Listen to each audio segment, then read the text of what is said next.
যোগদান কর্মসূচি নিয়ে জলপাইগুড়িতে তৃণমূলের দুই শীর্ষ নেতৃত্বের তরজা, চাঞ্চল্য রাজনৈতিক মহলে।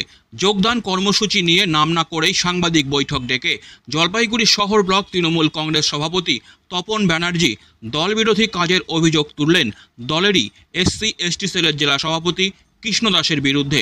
এতে জলপাইগুড়িতে তৃণমূলের গোষ্ঠীদ্বন্দ্ব ফের প্রকাশ্যে চলে এলো। সোমবার জলপাইগুড়ি শহরের 4 নম্বর ঘুমটি এলাকার 15 নম্বর ওয়ার্ড তৃণমূল কংগ্রেস কার্যালয়ে এই সাংবাদিক বৈঠকটি অনুষ্ঠিত হয়। এদিকে তার বিরুদ্ধে করা যাবতীয় অভিযোগের পাল্টা জবাব দিয়েছেন তৃণমূল নেতা কৃষ্ণ দাস।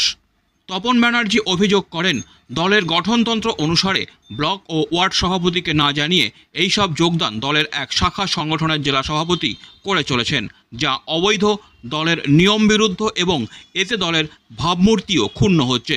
ওই নেতা তৃণমূলের লোকদেরই তৃণমূলে যোগদান করিয়ে নিজেকে জাহির করতে চাইছেন। সাম্প্রতিক দেখা যাচ্ছে যে জলপাইগুড়ি জেলা শাখা সংগঠনের একজন প্রধান, সে বিভিন্ন ওয়ার্ডে নেতৃত্বকে না জানিয়ে, মাদা সংগঠনকে না জানিয়ে জয়নিং এর নাম করে সব সভা করছেন।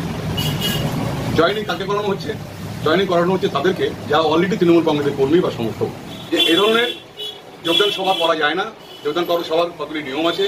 প্রথম হচ্ছে, যে অঞ্চলে আমি, যে ওয়ার্ডে আমি যোগদান সভাটি করতে যাচ্ছি বা জয়নিং মিটিং করতে যাচ্ছি, সেই ওয়ার্ডের সভাপতিকে আমার জানাতে হবে।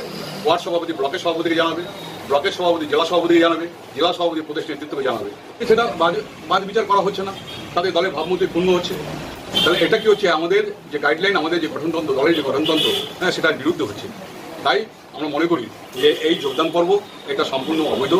এইভাবে কোনো শাখা সংগঠন কোনো যোগদান পর্ব বা যোগদান কর্মসূচি করতে পারে না। এবং এটা যদি কেউ করে, তাহলে সেটা দলের অনুমতি সবাইকেই করতে হয়। আজকে এটা করা হচ্ছে কেন করা হচ্ছে? এটা করা হচ্ছে নিজেকে জাহির করবার জন্য। এ বিষয়ে কৃষ্ণ দাসের পাল্টা জবাব, আমি টাউন ব্লক ও জেলা সভাপতিকে মেসেজ করেই যোগদান করাচ্ছি, কিন্তু টাউন ব্লক সভাপতির সহযোগিতা পাচ্ছি না। এই শহরের নেতারা শুধুই পুরো ভোটে যেতেন, অথচ লোকসভা বা বিধানসভা ভোটে নিজের ওয়ার্ডে দলকে জেতাতে পারেন না। আমি পুরসভা এলাকায় দলের সংগঠনকে মজবুত করতেই যাচ্ছি। মানুষকে বুঝতে হবে কারা দলকে প্রকৃত ভালোবাসে। শাখা সংগঠনের জেলা প্রেসিডেন্ট অবৈধভাবে জলপাইগুড়ি শহরে জয়নিং সভা করছে, যেটা সম্পূর্ণ অবৈধ এবং ভুয়ো। আমি একটা কথাই বলবো যে সেই শাখা সংগঠনের প্রেসিডেন্ট আমি কৃষ্ণ দাস। আমি জলপাইগুড়ি শহরে বিভিন্ন ওয়ার্ডে জয়নিং সভা করছি, দারুণ সাড়া পাচ্ছি। লোক নিজেরাই আসতেছে, তারা বিজেপি থেকে জয়েন করছে, গতকালও করছি। এই জয়নিং সভা আমি জেলা প্রেসিডেন্ট এবং টাউন ব্লক সভাপতিকে আমি জানিয়ে তাদেরকে রীতিমতনভাবে হোয়াটসঅ্যাপে মেসেজ পাঠিয়ে কোন ওয়ার্ডে কোথায় করছি, কত টাইম সম্পূর্ণ জানাই। কিন্তু টাউন ব্লক প্রেসিডেন্ট এখানে সহযোগিতা করেনি। আজকে আমি দলকে চেষ্টা করছি শক্তিশালী করার, কিন্তু এরা আমার নামে অপপ্রচার করছে। গ্রাম থেকে এসে কেন করবে আমি জানি না। আমি জেলার প্রেসিডেন্ট না আমি গ্রামের প্রেসিডেন্ট, এটা আমার জানা নেই। এদের মুখ থেকে আমাকে এগুলো শুনতে হয়। আজকে এরা বলছে তৃণমূলকে আমি জয়েন করাই।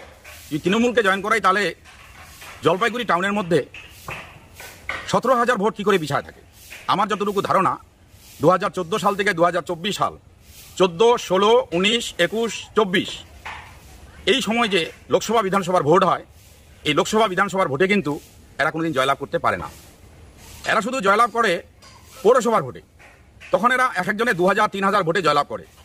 আবার ঠিক যখন বিধানসভা লোকসভার ভোট আসে, তখন এরা হাজারে হাজারে ভোটে হারে। পার্টির কাজ কে করে? আমি করি না, এরা করে। জনগণ আপনারা বিচার করবেন। পার্টির ঊর্ধ্বতন কর্তৃপক্ষ আমি রিকোয়েস্ট করব, আমি অনুরোধ করব, আপনারা বিচার করবেন কারা পার্টিকে ভালোবাসে। এরা পৌরসভার এত ভোটে যদি জিততে পারে, তাহলে লোকসভার ভোটে, বিধানসভার ভোটে কি করে হারে?